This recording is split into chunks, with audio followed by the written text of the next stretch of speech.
ሰበር ዜና ተከዜን ለመሻገር የሞከረው የህወሓት ጦር ከባድ ኪሳራ አስተናገደ። ትናንት በጠለምት በተፈጸመው የድሮን ጥቃት የህወሓት ጦር ያልተጠበቀውን ሽንፈት ተከናንቧል።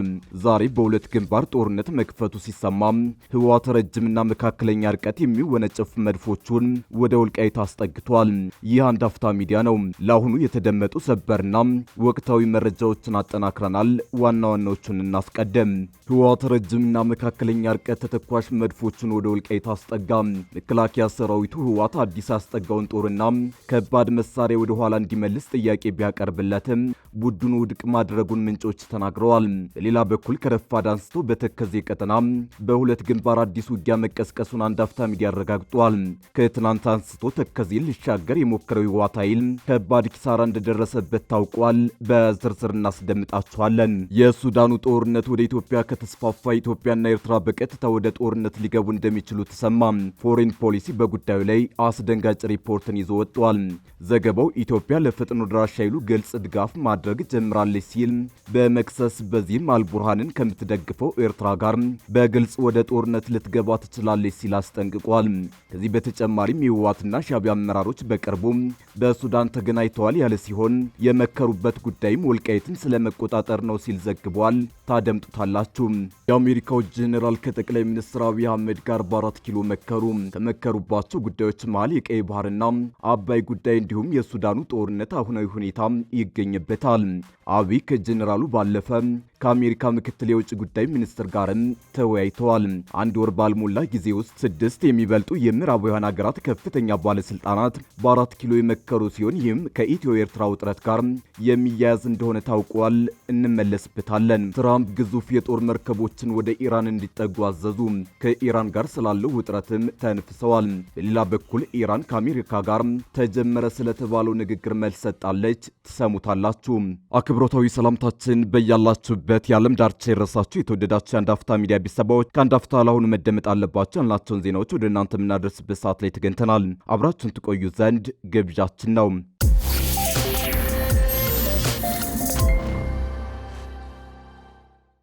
ህወሓት ረጅምና መካከለኛ ርቀት ተተኳሽ መድፎችን ወደ ወልቃይት አስጠጋ። መከላከያ ሰራዊቱ ህወሓት አዲስ ያስጠጋውን ጦርና ከባድ መሳሪያ ወደ ኋላ እንዲመልስ ጥያቄ ቢያቀርብለትም ቡድኑ ውድቅ ማድረጉን ምንጮች ተናግረዋል። በሌላ በኩል ከረፋድ አንስቶ በተከዜ ቀጠና በሁለት ግንባር አዲስ ውጊያ መቀስቀሱን አንድ አፍታ ሚዲያ አረጋግጧል። አንደኛው ግንባር በተከዜ ቀጠና ምስራቅ ጠለምት ሚጫራ በተባለ ስፍራ ሲሆን ሁለተኛው ውጊያ የተቀሰቀሰበት ግንባር ደግሞ በምዕራብ ጠለምት አንበሳ መቃብር ተብሎ በሚጠራ አካባቢ ነው። በምስራቅ ጠለምት የተከፈተው ውጊያ የዘገባ እስከተጠናከረበት ሰዓት ድረስ የቀጠለ ሲሆን በምዕራብ ጠለምት የተከፈተው ተኩስ ግን ወዲያውኑ መቆሙን የአንድ አፍታ ሚዲያ ምንጮች አስረድተዋል። ከትናንት በስቲያ ሰኞ ህወሓት በጠለምት ጥቃት መክፈቱን ተከትሎ በወልቃይትና ጠለምት ቀጠና ወታደራዊ ውጥረቱ ቀጥሏል። በጠለምት ግንባር ያለው ውጊያ ሲቀጥል በወልቃይት ሁሉም መግቢያና መውጫ በሮች የኃይል ስምሪት እንቅስቃሴዎች በስፋት እየታዩ ነው። የአንድ አፍታ ሚዲያ ዝግጅት ክፍል በስፍራው ያለው አሁናዊ ወታደራዊ ሁኔታ ምን እንደሚመስል ለማጣራት ሙከራ አድርጓል። ዝግጅት ክፍላችን ከአካባቢው ነዋሪዎች፣ አመራሮችና ከሰራዊት አባላት ባገኘው መረጃ የህወሓት ኃይሎች ከትናንት ምሽት አንስቶ ተጨማሪ ክፍለ ጦሮችን ወደ ወልቃይት እንዳስጠጉ ነግረውናል። ከዚህ ባለፈም ቡድኑ ረጅምና መካከለኛ ርቀት መወንጨፍ የሚችሉ መድፎችን ወደ ተከዜ ቀጠና አስጠግቷል። ምንጮች እንደሚሉት ህወሓት እነዚህን መድፎች ወደ ኋላ እንዲያሸሽ ከመከላከያ ሰራዊት በኩል ጥሪ ቢቀርብለትም ውድቅ አድርጎታል ብለዋል። ይህ በእንዲህ እንዳለ በምስራቅ ጠለምት ሚጫራ በተባለ ስፍራ በነፍስ ወከፍና በቡድን መሳሪያዎች የታገዘ ውጊያ እየተደረገ ነው። ሚጫራ የተባለው አካባቢ በትናንትናው ዕለት የድሮን ጥቃት የተፈጸመበት ቦታ አቅራቢያ የሚገኝ ቀበሌ ነው። በትናንቱ የድሮን ጥቃት የህወሓት ወታደሮችና ወታደራዊ መሳሪያዎች ላይ ከፍ ያለ ኪሳራ ማጋጠሙን አንድ አፍታ ሚዲያ አረጋግጧል። በዚህ የድሮን ጥቃት አንድ ስማቸው ያልተጠቀሰ ከፍተኛ የህወሓት ወታደራዊ አመራር እንደቆሰሉ አንድ ምንጭ ነግረውናል።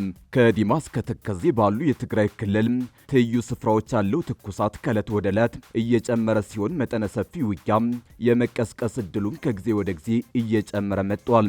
ኮሎኔል ደመቀ የሚመሩት ከፍተኛ ቁጥር ያለው የተከዜ ዘብ ወደ ተከዜ ወንዝ እንዲያቀና መታዘዙ ታውቋል።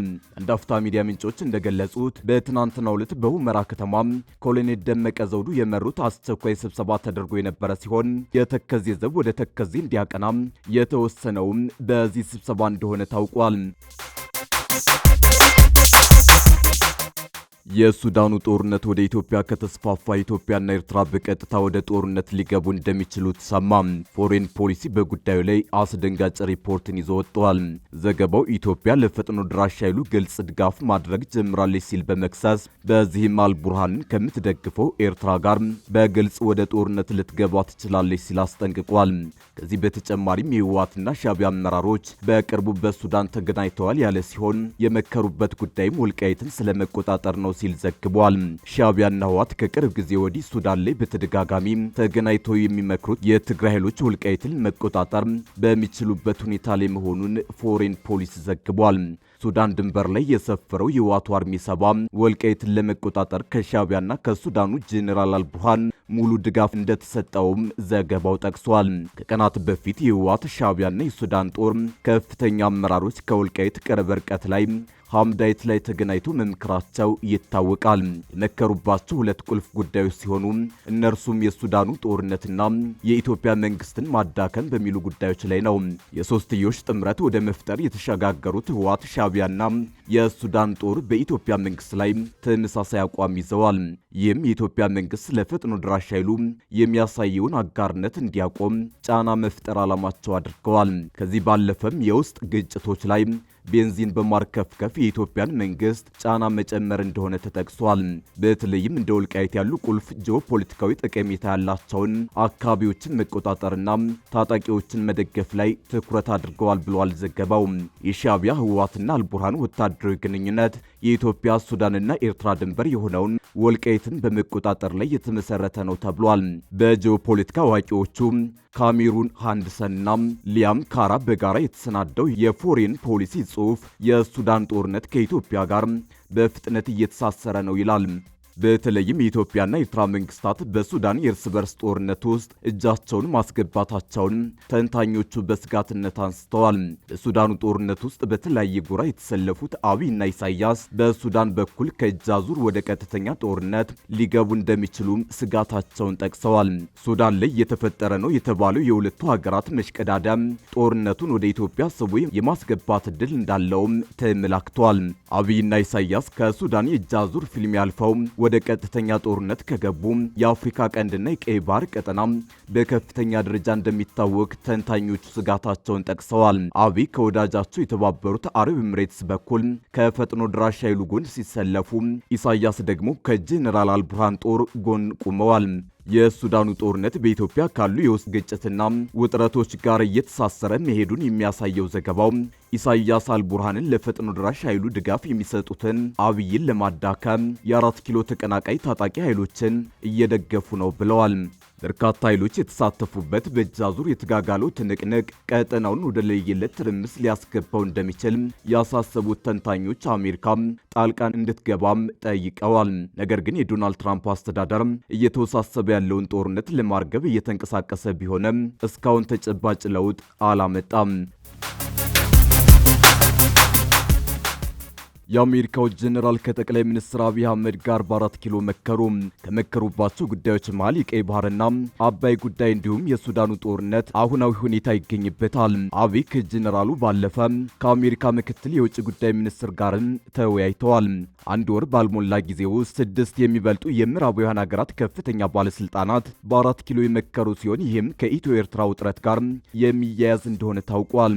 ዛሬ ሁለት ጠቅላይ ሚኒስትር አብይ አህመድ ከአሜሪካው ምክትል የውጭ ጉዳይ ሚኒስትር ክሪስቶፈር ላንዳውና የአሜሪካ አፍሪካ እዝ አዛዥ ጄኔራል ዳግቪን አንደርሰን ጋር በጽህፈት ቤታቸው መወያየታቸውን አስታውቀዋል። አብይ አህመድ በማህበራዊ ትስስር ገጻቸው ባሰፈሩት መልእክት በጽህፈት ቤታችን ከተገኙት ላንዳውና ከጄኔራል ዳግቪን አንደርሰን ጋር ተወያይተናል ብለዋል። አክለውም ቀጣይነት ያለው ትብብርና መከባበርን አጽንኦት ለሰጠው ደማቅና ገንቢ ውይይታችን ምስጋናዬን አቀርባለሁ ሲሉ ገልጸዋል። በተጨማሪም የውጭ ጉዳይ ሚኒስትሩ ጌዲዮን ጢሞቴዎስ ክሪስቶፈር ላንዳውን በጽህፈት ቤታቸው ተቀብለው አነጋግረዋል። በውይይታቸውም በኢትዮጵያና በአሜሪካ መካከል ያለውን የቆየ ግንኙነት ይበልጥ ማጠናከር በሚቻልባቸው መንገዶች ላይ መምከራቸውን ሚኒስቴር መስሪያ ቤቱ አስታውቋል። ሁለቱ ወገኖች የጋራ ፍላጎት ባላቸው ቀጠናዊና ዓለም አቀፋዊ ጉዳዮች ዙሪያ የሀሳብ ልውውጥ አድርገዋል ተብሏል።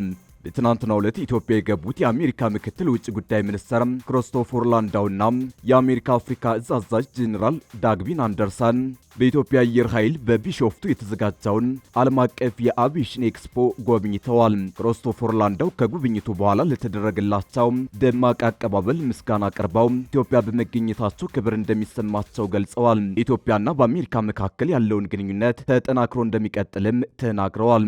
የአሜሪካ አፍሪካ እዝ አዛዥ ጄኔራል ዳግቪን አንደርሰን በበኩላቸው ለቀጠናው ሰላም በተለይ እንደ አልሸባብና አይኤስ ያሉ ሽብርተኞችን ለመከላከልና ለመደምሰስ በጋራ እንሰራለን ማለታቸውን መከላከያ ሰራዊት አስታውቋል። ክሪስቶፈር ላንዳው ወደ ኢትዮጵያ የመጡት በግብጽ ጉብኝት ማድረጋቸውን ተከትሎ ነው።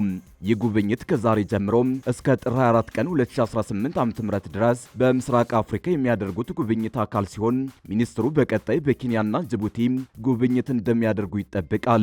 የፈረንጆቹ 2026 ዓመት ከገባ አንድ ወር ባልሞላ ጊዜ ውስጥ የስድስት ሀገራት ከፍተኛ ዲፕሎማቶች ወደ ኢትዮጵያ መጥተዋል። ዛሬ ወደ አዲስ አበባ የገቡት የአሜሪካ ምክትል የውጭ ጉዳይ ሚኒስትር ክሪስቶፈር ላንዳውን ጨምሮ ጀርመንና ቻይና ውጭ ጉዳይ ሚኒስትሮቻቸውን ወደ ኢትዮጵያ ልከዋል። የፈረንጆቹ አዲስ ዓመት ከገባ በኋላ ወደ ኢትዮጵያ በመምጣት ቀዳሚ የሆኑት የኦማን ምክትል የውጭ ጉዳይ ሚኒስትር ሼክ ካሊፍ ቢን አሊ አል ሃርቲ ናቸው። የኦማን ጎረቤት የሆኑት የተባበሩት አረብ ኤሚሬቶች በተመሳሳይ መልኩ ምክትል ውጭ ጉዳይ ሚኒስትራቸው ሼህ ሻክቡት ቢን ናህያን አል ናህያን በቀናት ልዩነት ወደ አዲስ አበባ ልከው ከኢትዮጵያ ከፍተኛ ባለስልጣናት ጋር ውይይት አድርገዋል። ሁለቱ የመካከለኛው ምስራቅ ዲፕሎማቶች ወደ ኢትዮጵያ በተጓዙበት በተመሳሳይ ሳምንት የቻይናው ውጭ ጉዳይ ሚኒስትር ዋንግ ዩ አዲስ አበባ ነበሩ። ይህም ትልቅ ዲፕሎማሲያዊ ትርጉም የሚሰጥ እንደሆነ ተነግሯል። የኢራን ውጭ ጉዳይ ሚኒስትር አባስ አራቅቺ ከአሜሪካ ጋር ግንኙነት አለመጀመራቸውን ተናገሩ። የኢራን መንግስት መገናኛ ብዙሃን እንደዘገበው አባስ ከአሜሪካ ልዩ መልእክተኛ ስቲቭ ዊትኮፍ ጋር አልተገናኙም። የአሜሪካው ፕሬዝዳንት ዶናልድ ትራምፕ በዛሬው ዕለት ሌሎች ግዙፍ የጦር መርከቦች ወደ ኢራን እየተጠጉ እንደሆነ ተናግረው ቴህራን ከዋሽንግተን ጋር ስምምነት እንደምትፈጽም ተስፋቸውን ገልጸዋል። ከጥቂት ሳምንታት በፊት ከአውሮፓውያኑ 1979 እስላማዊው አብዮት በኋላ ደም አፋሳሽ የተባለለትን ተቃውሞ በኢራን መቀስቀሱን ተከትሎ አሜሪካ ወደ ባህረ ሰላጤው አካባቢ ተጨማሪ ወታደራዊ መርከቦችን አሰማርታለች። በኒና ዊትኮፍ መካከል ባለፉት ቀናት የተደረገ ምንም ግንኙነት የለም፣ እኛ ለድርድር ጥያቄዎችን አላቀረብንም ሲሉ አራቅቺ መናገራቸውን የመንግስት መገናኛ ብዙሃን ዘግበዋል። ነገር ግን የተለያዩ አደራዳሪዎች ምክክር እያደረጉና ከኢራን ጋር ግንኙነት እያደረጉ መሆኑን መናገራቸውን የሮይተርስ ዜና ወኪል ዘገባ ያሳያል። አቋማችን ግልጽ ነው። ድርድር ከማስፈራራት ጋር አብሮ አይሄድም። ንግግር ሊኖር የሚችለው እብደትና ከአቅም በላይ የሆኑ ቅድመ ሁኔታዎች ከሌሉ ነው ብለዋል።